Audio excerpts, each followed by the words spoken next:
Hello everybody. If you're a fan of Stranger Things and you didn't binge watch all of season 4 part 1 over the weekend, are you really a fan? I'm just kidding, but seriously, this season 4 part 1 was insane. First of all, the episodes are long as shit, and I'm not complaining about it, I actually love that, but like the last 2 episodes are basically movies, so prepare yourself for that if you haven't watched this yet. Oh, and if you couldn't tell, there will be spoilers for Stranger Things season 4 part 1 in this video, so if you haven't watched it yet, maybe give me a follow, scroll away, and then come back later. So this season picks up about a year, I think, after the 3rd season ended. So Max's older brother Billy got killed, and Eleven, along with the Byers family, move out to California, and Eleven doesn't have her powers anymore. Everyone in Hawkins thinks that Hopper is dead from last season, but we all know from a teaser way back in 2020 that he's actually just in a Russian prison. And I'm really glad that we get to see that whole process and how it played out, like how Hopper survived the explosion and how he got taken in by the Russians and how he got put into prison. And it's so cool seeing Joyce and Murray do everything in their power and use all their knowledge to rescue him from that prison.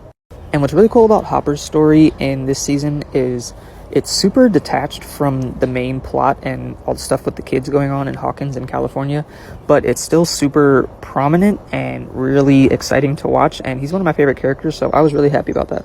Plus, like everybody in the cast, David Harbour just kills it as Jim Hopper. It's amazing.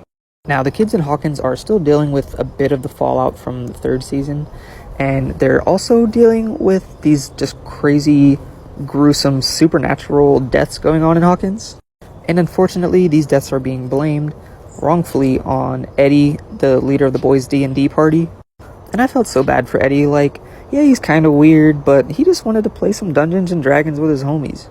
But there's also a bit of commentary there on the shortcomings of our justice system in America and how they don't always get the whole story and how they don't always get it right, and that happens all too often in our real-life criminal justice system.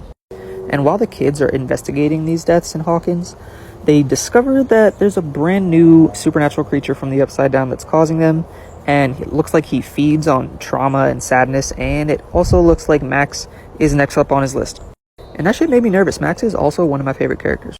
And throughout the season, Eleven's really just trying to find herself again, and since she lost her powers and had to move away from her friends, it's like she had to start all over.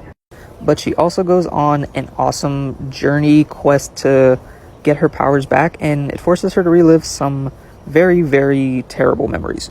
Also, Eleven's storyline perfectly intertwines with the kids in Hawkins, and it connects back to season 1 in such a genius way, but I won't give it away, because I was able to figure out the reveals before the end, but they're still awesome. Also, all these posters I've been putting behind me, chef's kiss.